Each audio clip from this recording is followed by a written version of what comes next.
خب یه تست از توابع نمایی حل میکنم. میخوایم مقدار تابع رو به ازای 3/2 به دست بیاریم. برای این کار باید مقادیر آ و ب رو به دست بیاریم. مقدار تابع f(x) رو به ازای 0 و منهای 2 داریم. بنابراین میگم f0 که میشه آی ضرب در b به توان 0 مساویه با f0 چی بود؟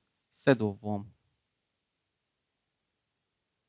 هر عبارتی به توان 0 میشه 1. آی ضرب در 1 خودش میشه مساویه با 3/2. آ رو به دست آوردیم.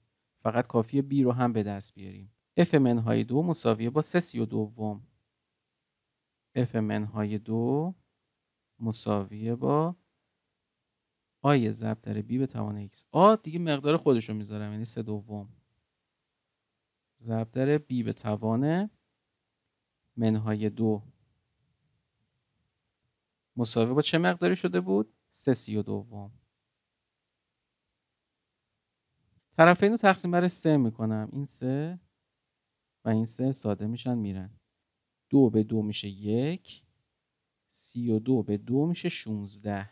پس b به توان منهای 2 میشه 1 به روی 16.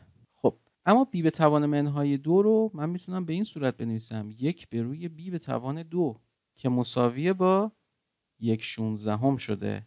خب دیگه این خیلی ساده است. ذهنی هم میتونید بگید که چه عددی به توان 2 میشه 16. اگر من به جای b 4 بذارم دو طرف تساوی مساوی میشه. پس b 4 به دست میاد. میتونید طرفین وسطین هم کنین.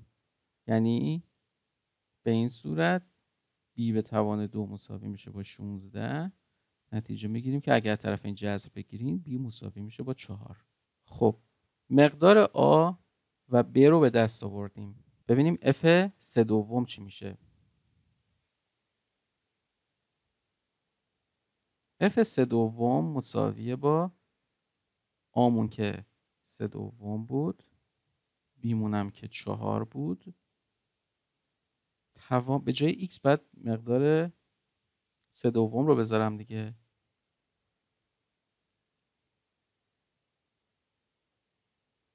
ضرب داره به جای 4 من میذارم 2 به توان 2. به جای 4 گذاشتم 2 به توان 2. 3/2 هم که توانشه. میدونیم که یه راهنمایی اینجا دوباره یه عددی مثل آ به توان b اگر به توان c برسه میتونم بگم آ به توان b ضرب در c. اینجا هم همین کارو میکنم. 3/2 ضرب در 2 میشه. 3/2 ضرب در 2. خب این 2 با این 2 ساده میشه. 2 به توان 3 به دست میاد. بنابراین حاصل میشه 3/2 ضرب در 2 به توان 3. 2 به توان 3 میشه 8. حاصل میشه 3/2 ضرب در 8. 8 تقسیم بر 2 میشه 4. 3 ضرب در 4 هم میشه 12. بنابراین جواب صحیحمون گزینه 3 هست.